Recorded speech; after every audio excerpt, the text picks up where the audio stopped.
Hey guys, welcome back to my channel. This is Ruchi और आज की वीडियो में हम बात करने वाले हैं about Schengen visa. What is Schengen visa, where to apply, how to apply and of course the cost of the visa. Actually, few months back I traveled to Europe and before starting my video, a quick disclaimer: I'm not an expert. I'm making this video on the basis of my experience. So at any point, if you feel I'm not right, then please feel free to do comment in comment section. वैसे आज का video बहुत लंबा होने वाला है, but I guess useful है तो worth है, I mean. तो without any further delay, let's get started. तो first we will start what is Schengen visa. Schengen visa वो वीजा है जो हमें शेंगेन रीजन में एंटर करने के लिए लेना पड़ता है, जिसमें 26 कंट्रीज आते हैं, like Germany, Paris, Denmark, Netherland और भी काफी कंट्रीज हैं। तो यदि आपके पास शेंगेन वीजा है तो आप इनमें से किसी भी कंट्री में ट्रैवल कर सकते हैं। एक और इम्पॉर्टेंट बात मैं यहाँ बताना चाहूंगी कि मैं यहाँ पर सिर्फ टूरिस्ट वीजा की ही बात कर रही हूँ, मुझे वर्क वीजा का कोई एक्सपीरियंस नहीं है। If we talk about types of visa, तो there are 3 types of visa: single time entry, double time entry and multiple time entry.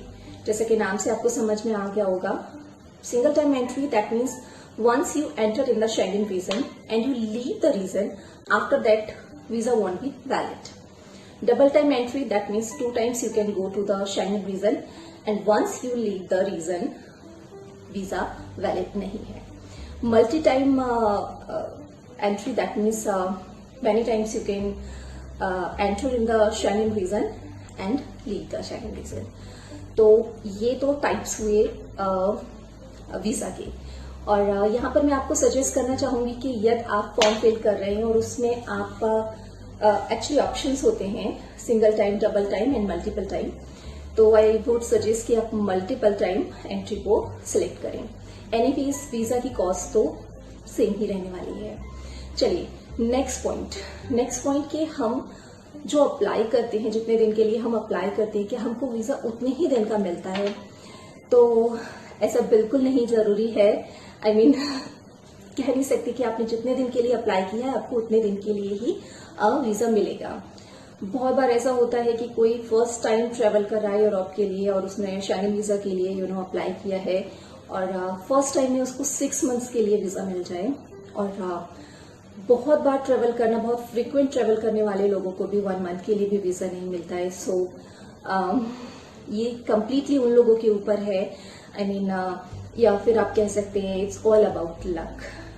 There is no logic behind this. I mean if any logic work तो please do in comment section and please let me know. So now we will talk about how the whole process works. तो in India और I guess most country around the world, the Schengen visa outsource company is called BFS। तो यदि आप Schengen visa के लिए apply कर रहे हैं तो आपको BFS के थ्रू ही अप्लाई करना होगा। तो सबसे पहले तो आपको ये चेकआउट करना पड़ेगा कि आपके नियर बाई कौन सा सिटी है जहां पर BFS का ऑफिस है, क्योंकि हर बिग सिटी में BFS का ऑफिस होता है। We are staying in Bangalore, तो बैंगलोर में ये बनागट एरिया है जहां पर BFS का ऑफिस है। तो ये बात तो रही BFS के ऑफिस की कि आपको BFS के थ्रू अप्लाई करना है। अब आपको ये मेक श्योर करना है कि आपको कौन सी कंट्री की एम्बेसी में अप्लाई करना है।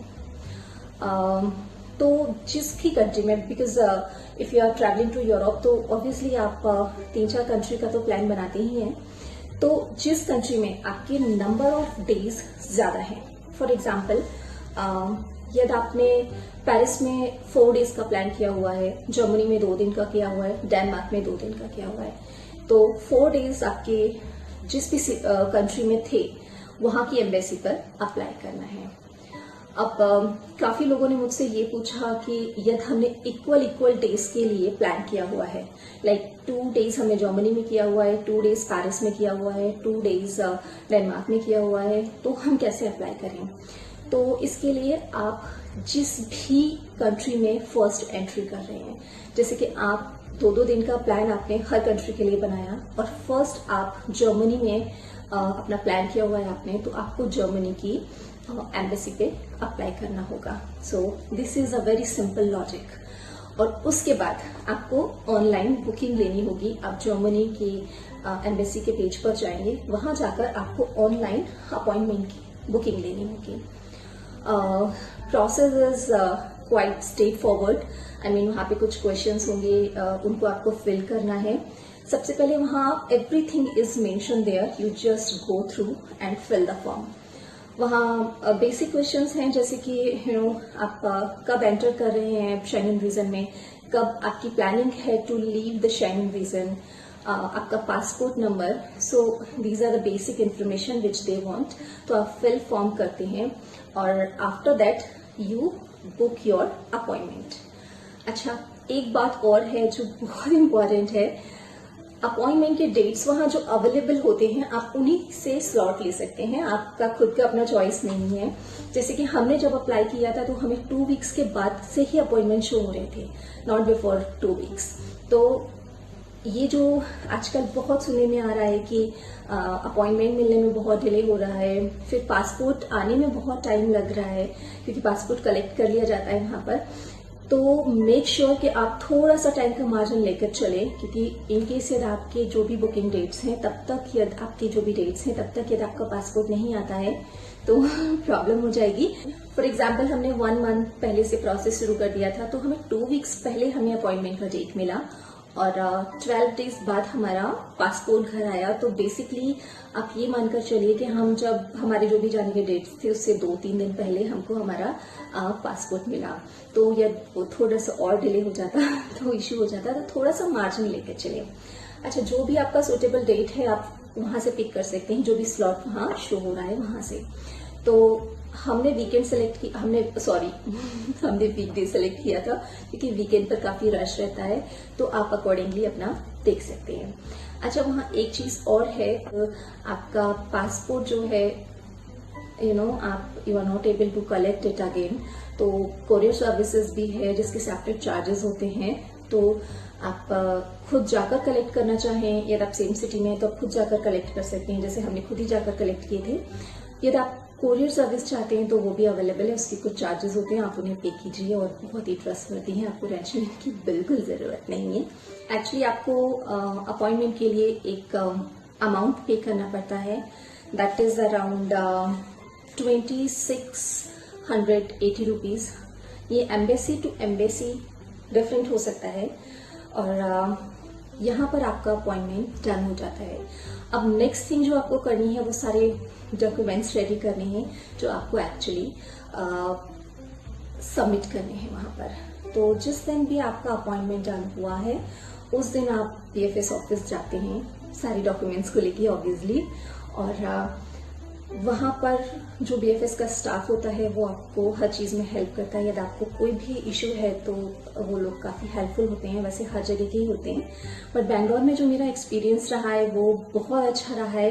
They are very helpful and फिर आपको काउंटर टू काउंटर जाना होता है टू वेरीफाई योर डॉक्यूमेंट्स। आपका बायोमेट्रिक्स होता है, आपके फोटोज लिए जाते हैं, आपका पासपोर्ट कलेक्ट किया जाता है, और यहीं पर जो मैं आपको बता चुकी हूँ कि आपको बताया जाता है कि आपको कोरियर सर्विस चाहिए या मैसेज अलर्ट वाली सर्विस चाहिए, और भी कुछ कुछ सर्विसेज होती हैं जिनके सेपरेट चार्ज होते हैं, आप ले सकते हैं उनको, और उससे आपको ये नोटिफिकेशन आता रहता है कि प्रोसेस में आपका जो पासपोर्ट की जो वीजा की जो प्रोसेस है वो यहाँ तक चल रही है, यहाँ तक चल रही है। तो ये सारी चीजें आपको इसमें हेल्प करती हैं। तो यहाँ तक तो चीजें हुई कि हम कैसे कर सकते हैं। तो moving forward are next level, जिसकी वजह से आई थिंक काफी लोग ये वीडियो देख रहे होंगे कि कौन कौन से डॉक्यूमेंट्स सबमिट किए जाएं।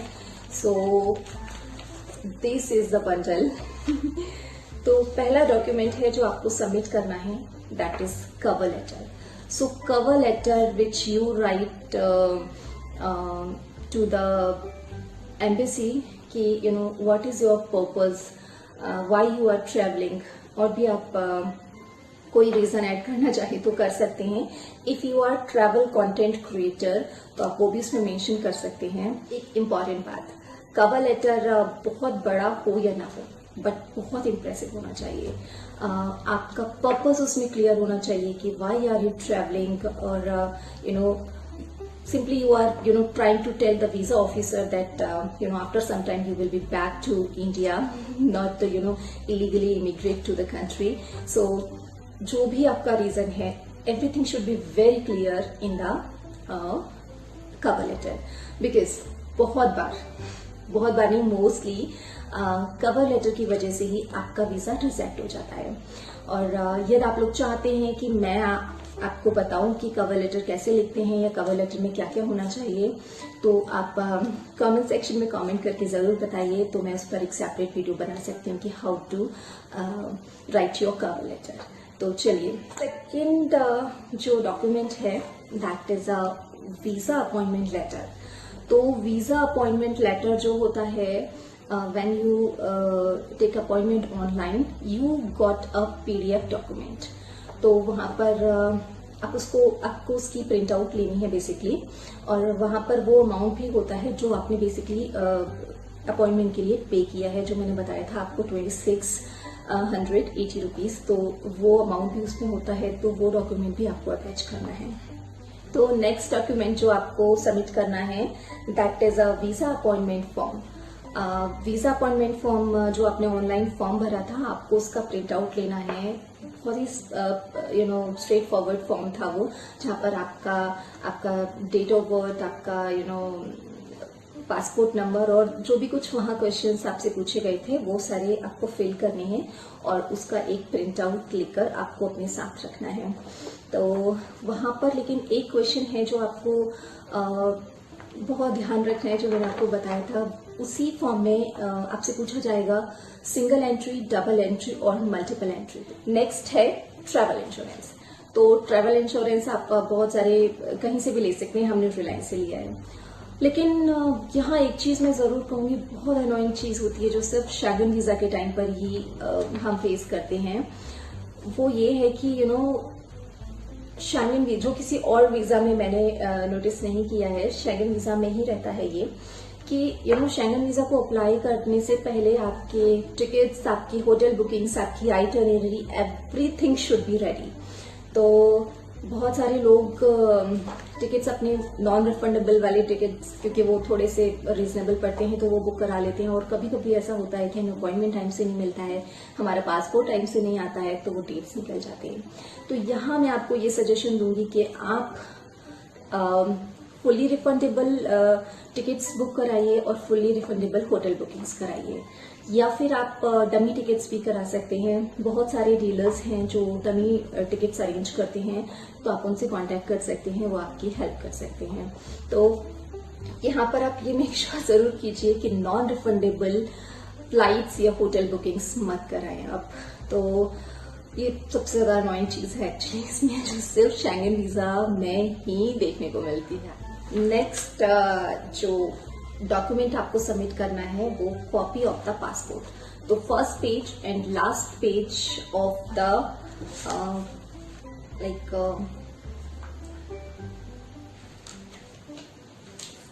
First page and last page of the passport, उसकी आपको फोटोकॉपी सबमिट करनी है। और साथ में अपने 2-3 फोटोज भी रखें, और फोटोज मेक श्योर कि वो शैंगन वीजा, जो आपने शैंगन वीजा के लिए जो फोटोज क्लिक कराए वही होना चाहिए। एक्चुअली जब मैं फोटोज के लिए गई थी, शैंगन वीजा के फोटोज के लिए, तो I just styled my hair very nicely, and when I reach there, तो फोटोग्राफर मेरे से बोलता है, ma'am your ears are not visible, so you have to tie your hairs. So basically आपके ईयर्स विजिबल होने चाहिए और आपका 80% फेस दिखना चाहिए। So like this. तो 2-3 फोटोज आपके पास होनी चाहिए जो आपके शैंगन वीजा के लिए यूज किए गए हैं। अच्छा, एक चीज और है जो बहुत इंपॉर्टेंट है और आपको ये अपने माइंड में रखनी ही होगी कि आपकी शैंगन जो ट्रिप है जब ओवर हो रही है, आपका पासपोर्ट उसके 3 मंथ्स तक वैलिड रहना चाहिए। फॉर एग्जाम्पल, यदि आपकी शैंगन ट्रिप जन एंड में ओवर हो रही है, तो अप्रैल एंड तक एटलीस्ट आपका पासपोर्ट वैलिड होना चाहिए। तो ये चीज़ अपने आप थोड़ा सा याद रखें। नेक्स्ट डॉक्यूमेंट जो आपको सबमिट करना है दैट इज फ्लाइट बुकिंग। देख सकते हैं आप फ्लाइट बुकिंग्स। तो फ्लाइट बुकिंग्स आपको पहले से ही कराने पड़ेंगे। जैसा कि मैंने अभी थोड़ी देर पहले ही आपको बताया था कि आप फुल्ली रिफंडेबल फ्लाइट बुकिंग करा सकते हैं या डमी फ्लाइट्स भी बुक करा सकते हैं। जो कुछ डीलर्स हैं जो आपके लिए अरेंज कर सकते हैं, तो आप उनसे कांटेक्ट करें तो आपका काम इजी हो जाएगा। अदरवाइज इकोनॉमी फ्लैक्सी करके एक है जो फुल्ली रिफंडेबल फ्लाइट है, आप वहां जाकर चेकआउट कर सकते हैं। तो ये आपको करना है। नेक्स्ट डॉक्यूमेंट जो है वो है आइटिनरी।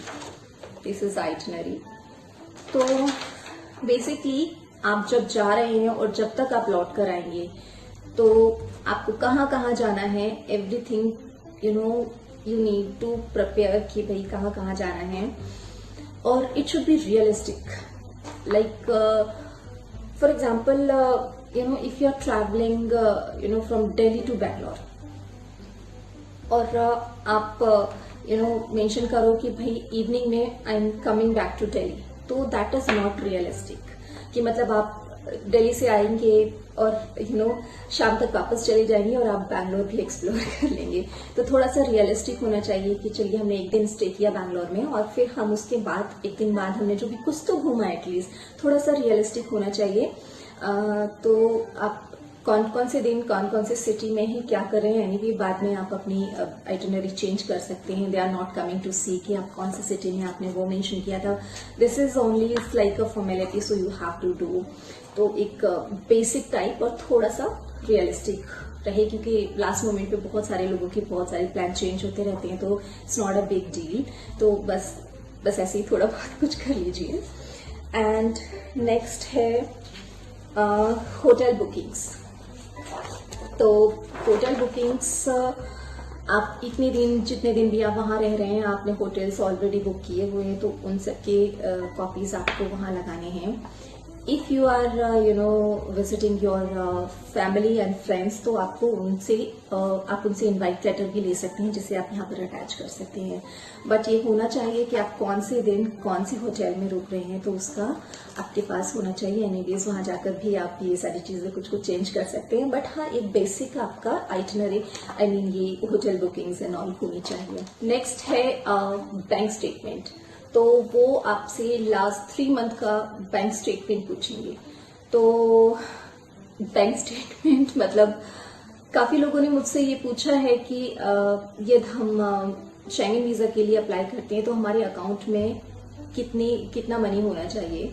तो बेसिकली यदि आप 15 डेज का ट्रिप करते हैं तो 2 से 3 लाख रुपीज आपके अकाउंट में होने चाहिए। और यदि आप ज्यादा दिन का ट्रिप कर रहे हैं तो अकॉर्डिंगली थोड़ा बहुत ज्यादा कम हो रहता है, बट इतना पैसा आपके अकाउंट में होना चाहिए। बट एक चीज है जो सबसे इम्पोर्टेंट है कि ऐसा बिल्कुल नहीं होना चाहिए कि अपॉइंटमेंट से 4 दिन पहले आप अपने अकाउंट में 2-3 लाख ट्रांसफर कर दें और हो जाए। Actually hotel bookings, flight bookings और सबके बाद आपके अकाउंट में एटलीस्ट 2-3 लाख होने चाहिए और आपका अकाउंट मूवमेंट कंडीशन में होना चाहिए। ऐसा बिल्कुल नहीं है कि लास्ट मोमेंट पे आपने उसमें पैसे डाले। तो आपके पिछले 3-4 महीने से उसमें मूवमेंट ऐसा होना चाहिए कि आपके 2-3 लाख या उससे थोड़ा बहुत ज्यादा पैसे उसमें होने चाहिए, मिनिमम इतना। तो दिस इज बैंक स्टेटमेंट।